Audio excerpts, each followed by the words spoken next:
partial Bible translations into languages of the English people can be traced back to the late 7th century, including translations into Old and Middle English. More than 450 translations into English have been written. Old English. Although John Wycliffe is often credited with the first translation of the Bible into English, there were, in fact, many translations of large parts of the Bible centuries before Wycliffe's work. The English Bible was first translated from the Latin Vulgate into Old English by a few select monks and scholars. Such translations were generally in the form of prose or as interlinear glosses. Very few complete translations existed during that time. Rather, most of the books of the Bible existed separately and were read as individual texts. Thus, the sense of the Bible as history that often exists today did not exist at the time. Instead, an allegorical rendering of the Bible was more common, and translations of the Bible often included the writer's own commentary on passages in addition to the literal translation.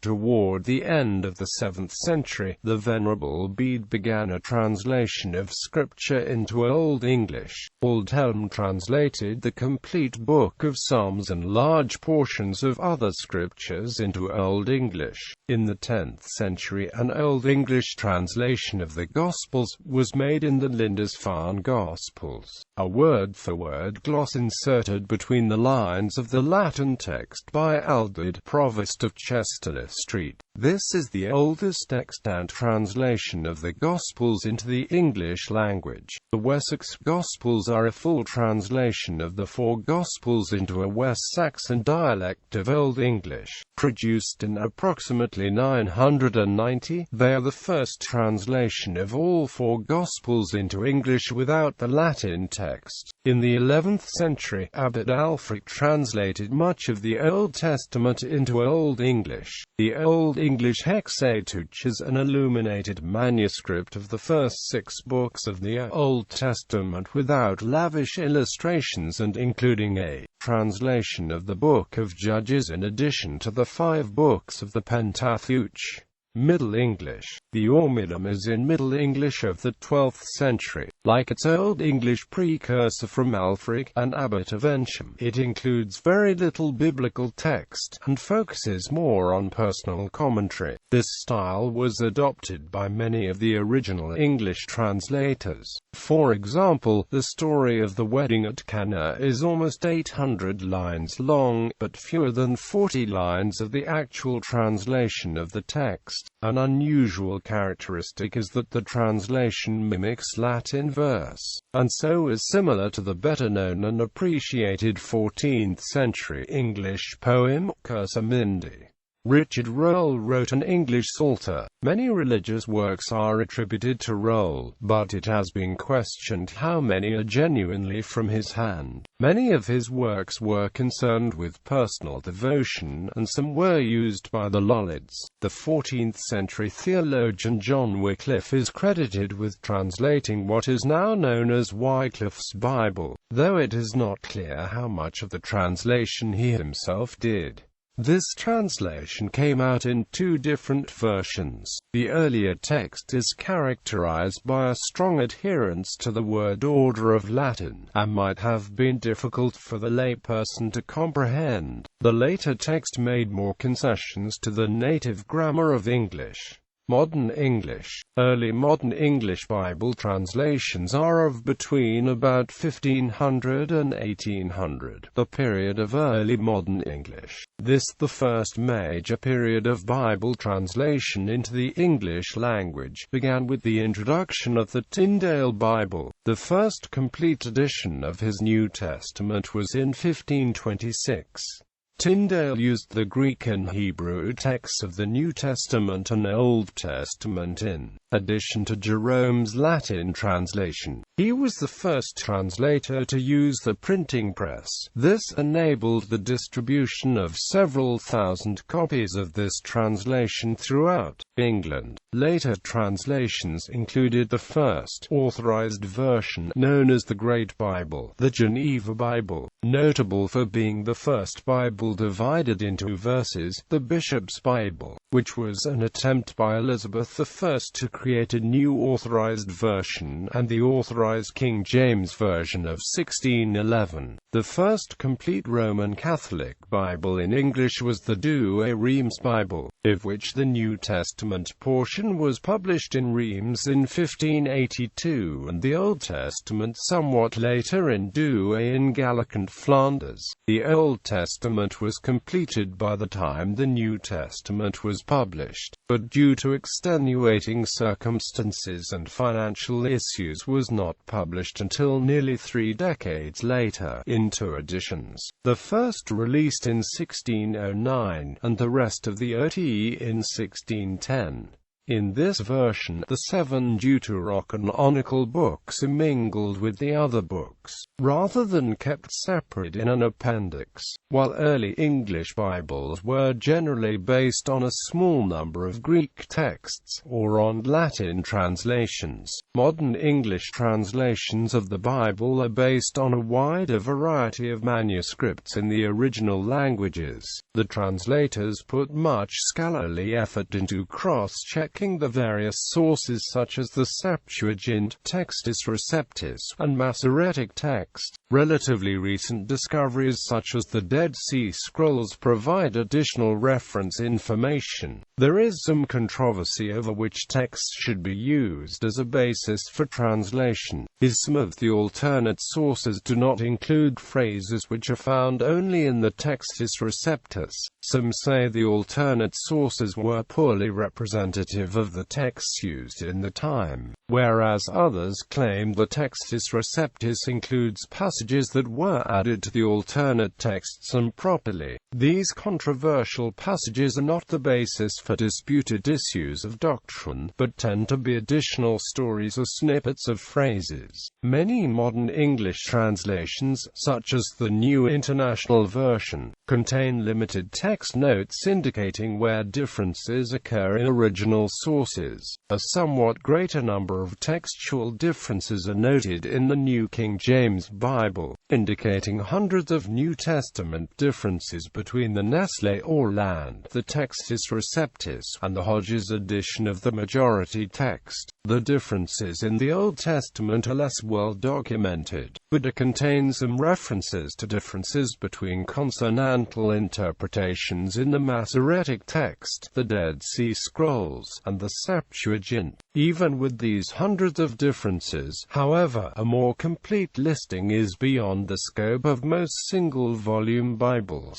Modern translations take different approaches to the rendering of the original languages of approaches. The approaches can usually be considered to be somewhere on a scale between the 2 extremes. Formal equivalence translation, in which the greatest effort is made to preserve the meaning of individual words and phrases in the original, with relatively less regard for its understandability by modern readers. Dynamic equivalence, sometimes called paraphrastic translation, in which the translator attempts to render the sense and intent of the original. Examples of these versions include Tree of Life Bible, the Living Bible, and the Message. Some translations have been motivated by a strong theological distinctive, such as the conviction that God's name be preserved in a Semitic form, seen in Sacred Name Bibles. The purified translation of the Bible was done to promote the idea that Jesus and early Christians did not drink wine, but grape juice. Also, the New World Translation of the Holy Scriptures was partially motivated by conviction that Jesus was not divine, and was translated accordingly. This translation uses the name Jehovah even in places where the Greek text does not use it, but where the passage is quoting a passage from the Hebrew Old Testament. Individual translations. While most translations are made by committees of scholars in order to avoid bias or idiosyncrasy, translations are sometimes made by individuals. The translation of J.B. Phillips' The Bible in Living English by Stephen T. Byington, J.N. Darby's Darby Bible, Heinz Cassira's translation, R.A. Knox, Gerrit Verkuil's Berkeley version, The Complete Jewish Bible by Dr. David H. Stern, Robert Young's literal translation, J.P. Green's literal translation, The Emphatic Diaglott by Benjamin Wilson, Noah Webster's Bible translation, The Original Aramaic Bible in Plain English by David Bauscher, American King James Version by Michael Engelbreit, The Living Bible by Kenneth N. Taylor, The Modern Reader's Bible by Richard Moulton, The Five Pauline Epistles, a new translation by William Gunion Rutherford, Joseph Bryant Rotherham's Emphasized Bible, Professor S. H. Hook's The Bible in Basic English, The Holy Name Bible containing the Holy Name version of the Old and New Testaments by Angelo Trainer, and Eugene H. Peterson's The Message are largely the work of individual translators. Others, such as Robert Alter and N. T. Wright, have translated portions of the Bible. Alternative approaches. Most translations make the translator's best attempt at a single rendering of the original, relying on footnotes where there might be alternative translations or textual variants. An alternative is taken by the Amplified Bible. In cases where a word or phrase admits of more than one meaning, the Amplified Bible presents all the possible interpretations, allowing the reader to choose one. For example, the first two verses of the Amplified Bible read, "In the beginning God created the heavens and the earth. The earth was without form and an empty waste, and darkness was upon the face of the very great deep. The Spirit of God was moving over the face of the waters."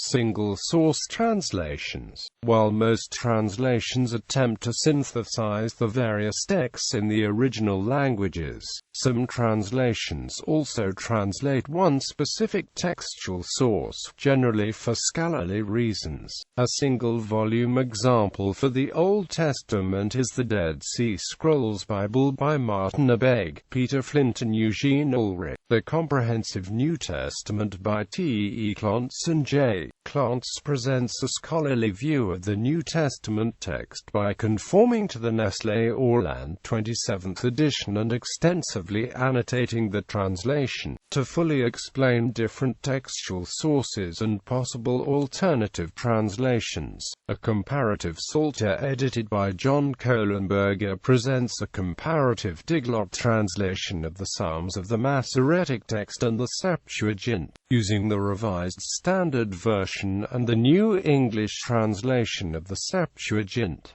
R.A. Knox's translation of the Vulgate into English is another example of a single-source translation. Jewish translations. Jewish English Bible translations are modern English Bible translations that include the books of the Hebrew Bible according to the Masoretic text, and according to the traditional division and order of Torah, Nevi'im, and Ketuvim. Jewish translations often also reflect traditional Jewish interpretations of the Bible, as opposed to the Christian understanding that is often reflected in non-Jewish translations. For example, Jewish translations translate Alma in Isaiah chapter 7 verse 14 as young woman, while many Christian translations render the word as virgin. While modern biblical scholarship is similar for both Christians and Jews, there are distinctive features of Jewish translations, even those created by academic scholars. These include the avoidance of Christological interpretations,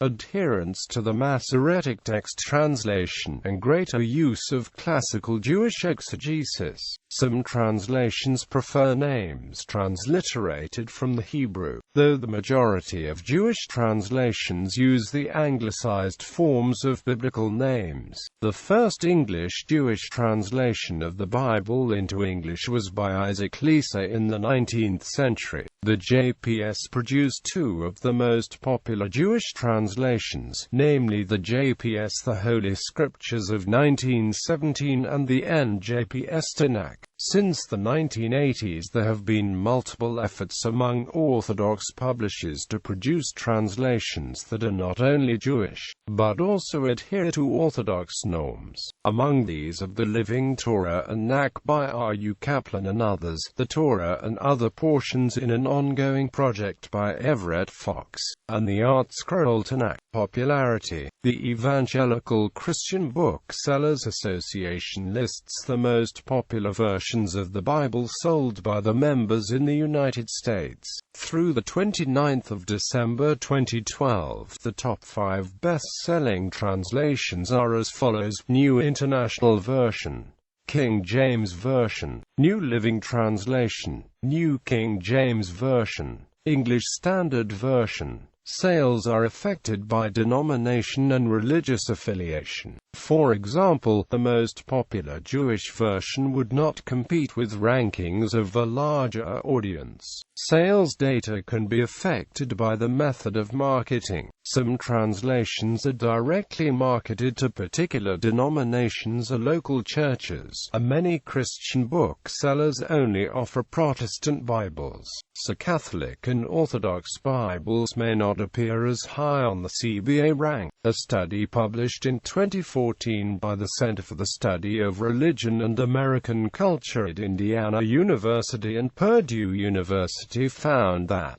Americans read versions of the Bible as follows: King James Version, New International Version, other translations, New Revised Standard Version, New American Bible, Living Bible.